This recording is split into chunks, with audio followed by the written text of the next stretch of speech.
7 సిట్టింగ్లకు berth, 4 సిట్టింగ్లకు జలక్. TRS Lok Sabha అభ్యర్థులను ప్రకటించిన CM KCR కొందరు కొత్త వారికి అవకాశం ఇచ్చారు. చివరి నిమిషంలో పార్టీలో చేరిన వారు టికెట్లు దక్కించుకున్నారు. 4 పారిశ్రామికవేత్తలకు ఎంపీగా పోటీ చేసే అవకాశం దక్కింది. టికెట్లు ఆశించిన కొందరు నేతలకు ఎమ్మెల్సీ హామీ ఇచ్చారు కేసీఆర్.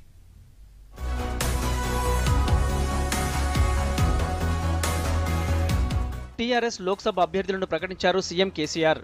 4 సిట్టింగ్లకు టికెట్లు నిరాకరించారు. చివరి నిమిషంలో పార్టీలో చేరిన కొత్త ముఖాలకు టికెట్లిచ్చారు.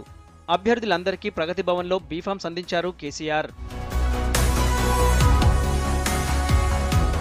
మహబూబ్ నగర్ పార్లమెంటుకు జితేందర్ రెడ్డి స్థానంలో మన్నె శ్రీనివాస్ రెడ్డికి టికెట్ ఇచ్చారు కేసీఆర్. మహబూబాబాద్ నుంచి సిట్టింగ్ సీతారాం నాయక్ స్థానంలో మాజీ ఎమ్మెల్యే మాలోతు కవితను ఎంపిక చేశారు. ఖమ్మం లోక్సభ సీటును ఇవాళే పార్టీలో చేరిన నామా నాగేశ్వరరావుకు కేటాయించారు. నల్గొండ ఎంపీ అభ్యర్థిగా గుత్తా స్థానంలో అనూహ్యంగా వేమిరెడ్డి నరసింహారెడ్డికి టికెట్ ఇచ్చారు.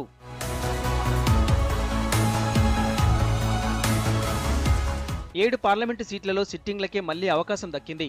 కరీంనగర్ నుంచి వినోద్ కుమార్, నిజామాబాద్ నుంచి కవిత, భువనగిరి నుంచి బూర నరసయ్య గౌడ్, మెదక్ నుంచి కొత్త ప్రభాకర్ రెడ్డి, జహీరాబాద్ నుంచి బీబీ పాటిల్, ఆదిలాబాద్ నుంచి నగేష్, వరంగల్ నుంచి పసునూరి దయాకర్ తిరిగి పోటీ చేయనున్నారు.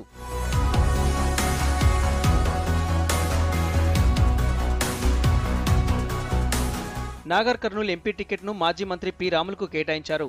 సికింద్రాబాద్ నుంచి మంత్రి తలసాని శ్రీనివాస్ యాదవ్ కుమారుడు సాయి కిరణ్ యాదవ్ పోటీ చేయనున్నారు. మల్కాజ్గిరి ఎంపీ సీటును మంత్రి మల్లారెడ్డి అల్లుడు మరి రాజశేఖర్ రెడ్డికి ఇచ్చారు. చేవేల నుంచి డాక్టర్ రంజిత్ రెడ్డి బరిలో ఉండనున్నారు. పెద్దపల్లి ఎంపీ టికెట్ను గత ఎన్నికల్లో చెన్నూరు నుంచి కాంగ్రెస్ అభ్యర్థిగా పోటీ చేసి ఓడిన బి వెంకటేష్ నేతానికి ఇచ్చారు. హైదరాబాద్ నుంచి పుస్తే శ్రీకాంత్ను బరిలోకి దించారు.